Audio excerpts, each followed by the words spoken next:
రైతు గోసా బీజేపీ భరోసా పేరుతో బీజేఎల్పీ నేత మహేశ్వర్ రెడ్డి నేతృత్వంలో జిల్లాల పర్యటన చేస్తున్నారు. బస్సు యాత్ర చేపట్టారు. దీనికి సంబంధించి మరిన్ని వివరాలు బీజేఎల్పీ నేత మహేశ్వర్ రెడ్డి ఉన్నారు, అడిగి తెలుసుకుందాం. ఈ యాత్ర ద్వారా ఏం తెలుసుకున్నారు? కుల్కచెర్లలో రైతు కొనుగోలు కేంద్రంలో, ధాన్యం కొనుగోలు కేంద్రంలో ఎలాంటి అంశాలను మీ దృష్టికి వచ్చాయి? ఇంకా వారం రోజులైతే వర్షాలు పడతాయి.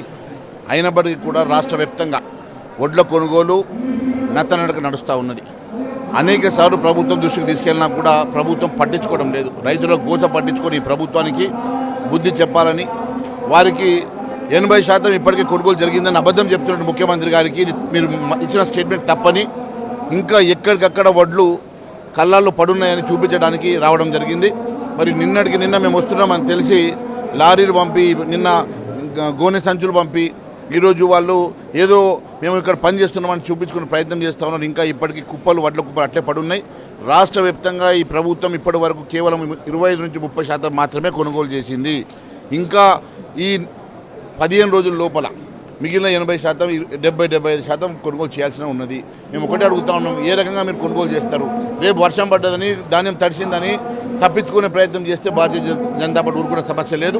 మేము ఈరోజు ముఖ్యమంత్రి గారు తెలియజేస్తూ ఉన్నాం, ఎట్టి పరిస్థితుల్లో చివరి గింజ కొనుగోలు చేసే వరకు మేము రైతుల పక్షాన్ని నిలబడతాం. రైతు గోసపడతా ఉన్నాడు. బీజేపీ భరోసా ఇవ్వడానికి మేము ఈరోజు ఇక్కడ రావడం జరిగింది.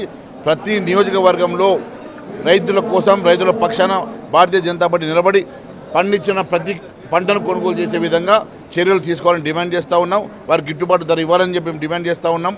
ఈరోజు తాళ్ళు తప్పల పేరు మీద అధికంగా జోకే ధాన్యాన్ని వెంటనే మరి విరమించుకొని వారికి ఖచ్చితంగా ఎంత ధాన్యం చెప్తారో అంతకు పరిచయం ఇచ్చేయాల్సిందిగా మేము కోరుతా ఉన్నాం. ఈ రాష్ట్ర వ్యాప్తంగా ఇలాంటి నుంచి మేము పర్యటన మొదలుపెట్టాం.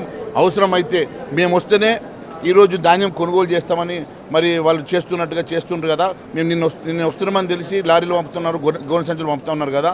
మరి ఇదే మా వల్ల న్యాయం జరుగుతుంది అనుకుంటే మేము ప్రతి గ్రామం తిరుగుతాం, ప్రతి నియోజకవర్గం తిరుగుతాం, రైతుల పక్షాన్ని నిలబడతాం. అంటే దిగుబడి పెరిగింది కాబట్టి కొనుగోలు కొంత ఆలస్యం జరుగుతుందని చెప్పి ప్రభుత్వ వాదన.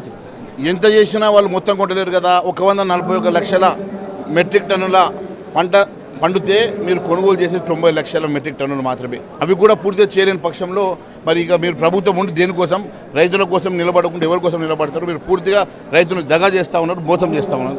చూసుకోవచ్చు, కాంగ్రెస్ ప్రభుత్వం రైతులను దగా చేస్తుంది, మోసం చేస్తుందని చెప్పి బీజేఎల్పీ నేత మహేశ్వర్ రెడ్డి ఆరోపిస్తున్నారు. వీడియో జర్నలిస్ట్ శ్రీనివాస్ గౌడ్తో విక్రమ్, సాక్షి టీవీ, వికారాబాద్ జిల్లా కులకచెర్ల నుంచి.